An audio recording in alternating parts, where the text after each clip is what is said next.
एक टीम को planet Neptune पर भेजने का फैसला किया गया और मूवी में काफी साल का अरसा गुजर जाता है। एक नए एक्सपेरिमेंट पर काम करते हुए एक एस्ट्रोनॉट मेजर रॉय से हम मिलते हैं, जिन्हें अपने स्पेस स्टेशन को ठीक करने में मसला हो रहा था क्योंकि कुछ अजीब एनर्जी वेव्स स्पेस से अर्थ पर आकर टकरा रही थी और इनसे जमीन पर काफी सारे इंसान भी मर रहे थे और मेजर रॉय भी उससे गिरकर तेजी से जमीन की तरफ बढ़ने लगते हैं। ग्रेविटी की वजह से वो अर्थ पर तो आ गए पर उनके सभी साथी स्पेस में ही कहीं गुम हो गए, मर गए। वो अपनी टीम के एक अकेले इंसान थे जो जिंदा बचकर जमीन पे आए थे, लेकिन जैसे इतने बड़े हादसे के बावजूद बचने वाली जिंदगी रॉय को खुशी नहीं दे रही थी। उनको खुशी या गम जैसे महसूस ही नहीं होता था, इसीलिए उनकी वाइफ ने भी उन्हें छोड़ दिया था। रॉय हमेशा से ऐसा नहीं था, बल्कि उसकी लाइफ में होने वाले बड़े चेंजेस ने उसे ऐसा बना दिया था। बचपन से ही रॉय अपने डैड के साथ सबसे ज्यादा अटैच था। उसके डैड दुनिया के महान एस्ट्रोनॉट थे और आज से कई सालों पहले एक एक्सपेरिमेंट के लिए नेपच्यून गए थे। यानी उस प्रोजेक्ट पर गए थे जिसे मूवी के स्टार्ट में दिखाया गया था। नासा का रॉय के डैड की टीम से कांटेक्ट रहता था। रॉय के डैड वहाँ के हालात और अपनी रिसर्च दुनिया तक पहुँचाते थे, पर फिर चंद सालों बाद अचानक उनका कांटेक्ट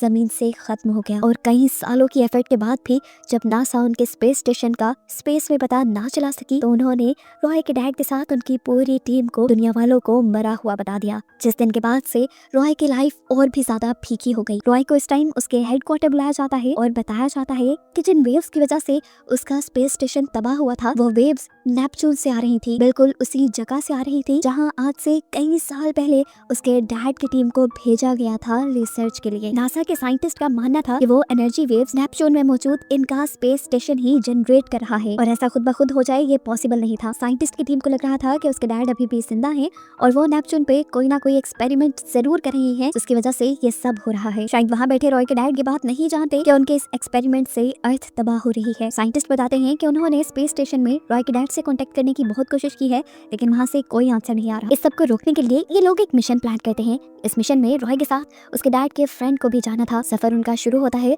और अर्थ से रॉकेट लॉन्च होकर ये लोग सबसे पहले जाकर चांद पे लैंड करते हैं। मून पे लैंड करने के बाद इन्हें मून पे ही दूसरी तरफ अपने स्पेस कॉम तक जाना था, लेकिन रास्ते में ही इनके ऊपर यहाँ स्पेस पायरेट्स ने यानी डाकुओं ने हमला कर दिया, जिसकी वजह से रॉय के काफी सारे साथी मारे गए और रॉय भी जख्मी हो गया। फाइनली ये लोग मून के स्पेस कॉम तक पहुंच गए, लेकिन वहां जाकर देखा कि रॉय के बूढ़े साथी की भी तबीयत अब बहुत ज्यादा खराब हो चुकी थी। वो आगे मार्स तक का सफर कंटिन्यू नहीं कर सकते थे, इसलिए उन्होंने अपने आप को यहीं पे रोका। रॉय को एक सीक्रेट चिप और मैसेज दिया और यहाँ पर उन्होंने बताया कि वो लोग नेपच्यून रॉय के डैड को रोकने नहीं जा रहे, बल्कि एक सीक्रेट मिशन पे जा रहे थे जहाँ उन्हें रॉय के डैड के एक्सपेरिमेंट को वहीं पर तबाह करना था, चाहे रॉय के डैड वहाँ जिंदा हो या ना हो। ये सुनकर रॉय को बहुत ज्यादा दुख हुआ, लेकिन फिर उसने मिशन कंटिन्यू कर लिया। लोगों को अब आगे मार्स पे जाना था। मार्स के रास्ते में इनके करीब एक और स्पेस स्टेशन इन्हें मिलता है। रॉय के कैप्टन वहाँ जाने का फैसला करते हैं क्योंकि वहाँ के स्पेस स्टेशन से ये लोग अपनी सप्लाईज पूरी कर सकते थे। यहाँ जाने पे उन्होंने देखा कि ये स्पेस स्टेशन तो बिल्कुल खाली है। यहाँ इन्हें कोई इंसान नहीं मिला, बस लैब में इन्हें एक खतरनाक मनमानस दिखा। इस बंदर ने इनको देखते ही इनके ऊपर हमला कर दिया। इस हमले में रॉय का कैप्टन जख्मी हो गया, लेकिन रॉय ने आगे बढ़कर अपने कैप्टन को बचाया और फिर उस मनमानस को एक वैक्यूम चैम्बर में डालते हुए उसका वैक्यूम बिल्कुल खत्म कर दिया, जहाँ पर वो मारा गया। उसको मारने के बाद रॉय अपने कैप्टन को लेकर अपनी शिप में वापस आ जाता है, जहाँ आकर इनको पता चला कि रॉय का कैप्टन अब मर चुका है। आगे का सफर इन्हें अकेले ही तय करना था, लेकिन बड़ा मसला तब हुआ जब मार्स से आने वाली एक बड़ी सी एनर्जी वेव ने उनके स्पेसशिप को घुमा दिया। इस मुश्किल घड़ी में भी रॉय ने हिम्मत नहीं हारी, उसे डर का एहसास नहीं हुआ और उसने अपने स्पेसशिप को हैंडल करते हुए मार्स पर लैंड करवा ही लिया। रॉय के यहाँ लैंड होते ही उसे एक मैसेज के लिए स्क्रिप्ट दी जाती है जिसे वो अपने डैड के लिए रिकॉर्ड करे और यहाँ मार्स से ये लोग ये मैसेज नेपच्यून भेज सके। असल में नेपच्यून से मार्स तक कांटेक्ट हो पा रहा था, लेकिन अर्थ तक नहीं।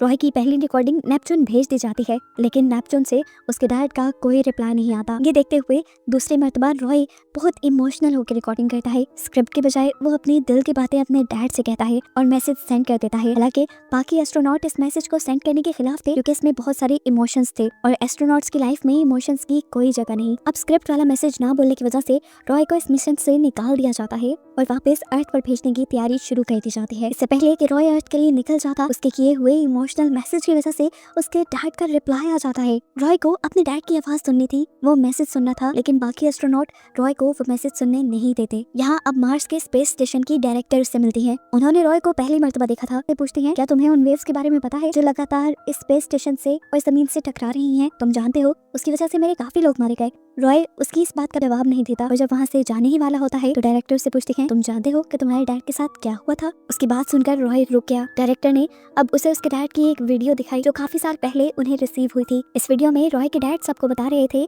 कि उन्हें एक बहुत बड़े प्रोजेक्ट के लिए यहाँ नेपच्यून पर भेजा गया था। इनकी रिसर्च बहुत अच्छी चल रही थी, लेकिन रॉय के डैड के बाकी सारे साथी अकेले रह रहकर यहाँ पे साइकोलॉजिकली वीक हो गए। यहाँ की जिंदगी उन्हें बेकार लगने लगी और उन्होंने अर्थ पर वापस जाने का फैसला किया। लेकिन रॉय के डैड अपने सफर में इतने आगे निकलकर वापस जाना नहीं चाहते थे क्योंकि वो कैप्टन थे। सबकी मजबूरी थी उनकी बात मानना, लेकिन सब ने यहाँ पे उनके साथ बगावत की और मिलकर अर्थ पर वापस जाने का फैसला किया। ये देखते हुए रॉय के डैड ने स्पेसशिप के सारे ही लाइफ सपोर्ट सिस्टम डिसेबल कर दिए, बंद कर दिए, जिसकी वजह से उनके क्रू के सभी मेंबर्स मारे गए। ये सुनकर रॉय शॉक में था क्योंकि उसके डैड, जिसे दुनिया का सबसे बड़ा साइंटिस्ट, सबसे बड़ा एस्ट्रोनॉट माना जाता था, वो असल में एक कातिल था। रॉय अब गुस्से में झुंझलाने लगा। डायरेक्टर ने उन्हें बताया कि मेरे मॉम डैड तुम्हारे डैड के क्रू का हिस्सा थे। ये लोग पहले मार्स पर आए, जहाँ मार्स पे मेरा जन्म हुआ। उसके बाद ये लोग नेपच्यून के लिए निकल गए। नेपच्यून से वापस आकर वो मुझे लेना चाहते थे, लेकिन तुम्हारे डैड ने उनको मार दिया और वो मेरे से भी दूर हो गए। डायरेक्टर बताते हैं कि तुम्हारे डैड का ये मैसेज काफी सालों पहले दुनिया पर पहुंच चुका था, लेकिन अर्थ के लोग तुम्हारे डैड को एक विलन बनाकर लोगों के सामने नहीं लाना चाहते थे, इसलिए उन्होंने वो सारा ड्रामा किया कि उनके सारे क्रू मेंबर्स मारे गए। अगर दुनिया को उनकी सच्चाई पता चल जाती तो शायद कोई भी उनके ऊपर एतबार ना करता, लेकिन नासा के लिए वो एक फायदा ही थे, क्योंकि नासा को वो उनकी रिसर्च पूरी करके दे रहे थे। वो आज भी अपनी रिसर्च और अपने अजीबोगरीब एक्सपेरिमेंट्स पर काम कर रहे हैं और उन्हीं के एक्सपेरिमेंट की वजह से वो एनर्जी वेव्स जनरेट हो रही हैं, जिससे प्लैनेट मार्स और प्लैनेट अर्थ तबाह हो रही है। डायरेक्टर बताते हैं, तुम्हें यहाँ पर इसीलिए बुलाया गया है ताकि तुम्हारे जरिए तुम्हारे डैड से कांटेक्ट किया जा सके और उनका लोकेशन ट्रैक करके उन्हें रोका जा सके। डायरेक्टर अब उसे ये भी बताती है कि वो लोग रॉय के डैड का लोकेशन पता चला चुके हैं और अब रॉय जिस स्पेसशिप से यहाँ आया था उसी स्पेसशिप से अब 5 क्रू मेंबर जा रहे हैं नेपच्यून की तरफ, लीमा स्पेसशिप के प्रोजेक्ट को तबाह करने के लिए, यानी तुम्हारे डैड के एक्सपेरिमेंट्स को तबाह करने के लिए। रॉय को अब अपने डैड से मिलना था जिंदगी में एक मर्तबा। वो डायरेक्टर से कहता है कि आप मेरी मदद करेंगी। डायरेक्टर उसकी बात मान जाते हैं और उसे कहते हैं कि मैं तुम्हें सिर्फ रॉकेट तक पहुंचा सकती हूँ, उससे आगे तुम्हें खुद सफर करना होगा। रॉय मान जाता है और अब डायरेक्टर उसे एक टनल के जरिए रॉकेट लॉन्चर तक पहुंचा देते हैं। यहाँ से रॉकेट लॉन्चिंग स्टार्ट होने ही वाली थी, लेकिन तेजी से रॉय ऊपर की तरफ चढ़ने लगा।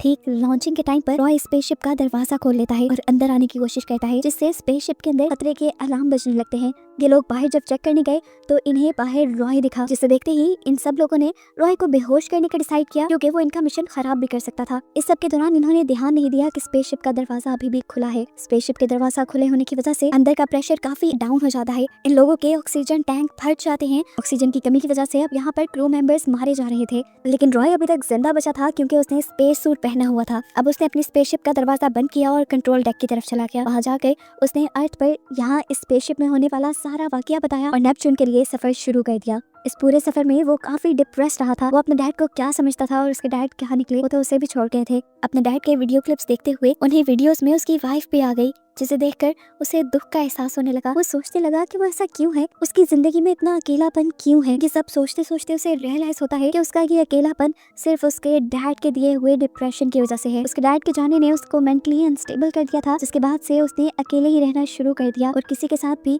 वो अब कंफर्टेबल नहीं होता था। वो अब थक चुका था। थोड़ा वक्त गुजरता है और दिखाया जाता है कि finally Roy Lima space station Neptune में पहुंच गया था। यहाँ जाते ही उसके रोंगटे खड़े हो गए, क्योंकि उसने देखा कि ये पूरा स्पेस स्टेशन खाली था और जगह जगह मरे हुए एस्ट्रोनॉट्स की लाशें उड़ रही थी। उसे यहाँ अपने डैड भी कहीं नहीं दिखे और आगे जाने पर एक बड़ा सा कंटेनर नजर आया। इसके अंदर ही केमिकल रिएक्शन हो रहा था, जिसकी वजह से एनर्जी वेव्स जनरेट होकर अर्थ और मार्स को तबाह कर रही थी। वो जानता था कि अब उसे इसी कंटेनर को तबाह करना है। वो अपना न्यूक्लियर वेपन लोड करने लगता है कि तभी उसके डैड उसके पास आ जाते हैं। वो ऊपर की तरफ खड़े हुए थे। उन्होंने रॉय को देखते ही पहचान लिया और पूछा, रॉय क्या तुम हो वहाँ पर? रॉय इतने सालों बाद अपने डैड को देखकर इमोशनल हो गया। ना चाहते हुए भी उसने पूछ लिया, कैसे हैं डैड? उसके डैड ने जवाब दिया, थका हुआ हूँ, काफी सालों से इन एनर्जी वेव्स को कंट्रोल करने की कोशिश कर रहा हूँ। ये सुनकर रॉय भी हैरान हो जाता है, क्योंकि उसे तो खबर मिली थी कि उसके डैड जानबूझकर ये सब बना रहे हैं। वो अब अपने डैड से इसकी सच्चाई पूछता है तो डैड उसे कहानी बताना शुरू करते हैं कि जब मेरे सारे क्रू मेंबर्स यहाँ से जाने लगे तो ये स्पेस स्टेशन भी तबाह होने वाला था। हमारी स्पेसशिप में एक एंटी मैटर था जो स्पेस की दूसरी एनर्जीज को अपनी तरफ अट्रैक्ट करने लगा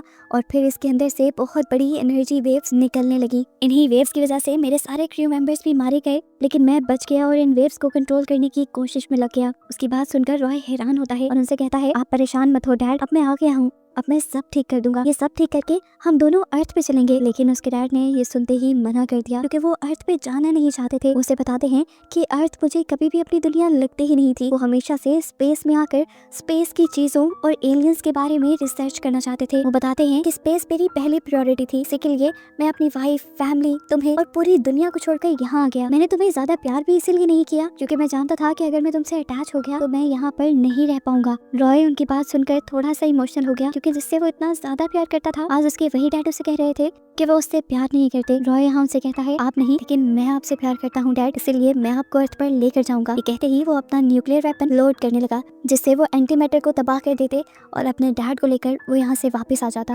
वेपन लोड करने के बाद उसने अपने डैड को स्पेस सूट पहनाया और स्टेशन से बाहर आने के लिए सेटअप क्रिएट करने लगे। लेकिन यहाँ पर उसके डैड ने उसे कहा, नहीं रॉय, मुझे दुनिया पर नहीं जाना, प्लीज मुझे छोड़ दो, मुझे यहीं रहना है। रॉय, वो मेरी दुनिया नहीं है, प्लीज तुम भी मुझे माफ कर दो क्योंकि मैं भी तुम्हें वो प्यार नहीं दे सका जो मुझे देना चाहिए था, और आज भी मैं तुम्हारा साथ छोड़ रहा हूँ। ये कहते ही वो अपने बेटे के हाथ छुड़वाकर उससे दूर हो जाते हैं। रॉय भी अब अपने डैड को आखिरी गुड बाय कहकर उनकी रस्सी छोड़ देता है। खुद रॉय थ्रस्टर की मदद से अपने आप को खींचते हुए अपनी स्पेसशिप तक वापस आ जाता है। स्पेसशिप में बैठने के बाद उसने देखा कि उसके डैड अब नेपच्यून के ऑर्बिट में पहुंच चुके थे। आखिरी बार अपने डैड को देखने के बाद वो अपना शिप ऑन कर देता है। वो अपना सफर कंटिन्यू करने ही वाला था, लेकिन तभी उसे पता चला कि उसकी शिप का फ्यूल बहुत कम है और इतने कम फ्यूल से वो अर्थ पर नहीं पहुंच सकता था। ये देखकर उसे अफसोस होने लगा। उसे लगा कि वो भी अपने डैड की तरह यही स्पेस में रह जाएगा। लेकिन तभी हमें दिखाया गया कि रॉय ने जो बम प्लांट किया था वो ब्लास्ट हो जाता है। उसके ब्लास्ट होते ही यहाँ पर एक बहुत बड़ी एनर्जी वेव निकलती है जो रॉय की स्पेसशिप को दुनिया तक जाने के लिए पुश दे देती है। रॉय का सफर कंटिन्यू हो जाता है। इस पुश से रॉय का फ्यूल काफी बच गया था। अब वो इजीली अर्थ तक पहुंच सकता था, इसीलिए वो बहुत ज्यादा सेटिस्फाई था। अपने सफर के दौरान वो अपने डैड को दिए हुए डॉक्यूमेंट्स पढ़ता है जिसमें लिखा था कि इंसान ही इस पूरी यूनिवर्स का, इस पूरी कायनात का सबसे अक्लमंद क्रिएचर है। अर्थ के कम होते रिसोर्सेज कोई और प्लैनेट या एलियंस पूरे नहीं कर सकते, बल्कि इंसान खुद ही अपनी मदद करके अपने रिसोर्सेज को बढ़ा सकते हैं। ये पेपर्स पढ़ते हुए उसे अपने डैड की कदर होने लगती है कि उन्होंने अपनी लाइफ को स्पेस में सेक्रीफाइस करके इंसानों को एक बहुत बड़ा सबक दिया था। खुद भी इस सफर के बाद रॉय के अंदर एक बहुत बड़ा चेंज आया था। पहले उसे जिस लाइफ की कदर नहीं थी, अब उसे इस लाइफ से प्यार होने लगा था। उसके अंदर भी फीलिंग्स आ गई थी। वो एक नॉर्मल इंसान की तरह एक्ट करने लगा था। ऐसे में वो अपनी वाइफ से भी मिल जाता है और ये दोनों हंसी खुशी दोबारा जिंदगी स्टार्ट करते हैं। और बस यही दिखाते हुए ये मूवी यहाँ खत्म हो जाती है।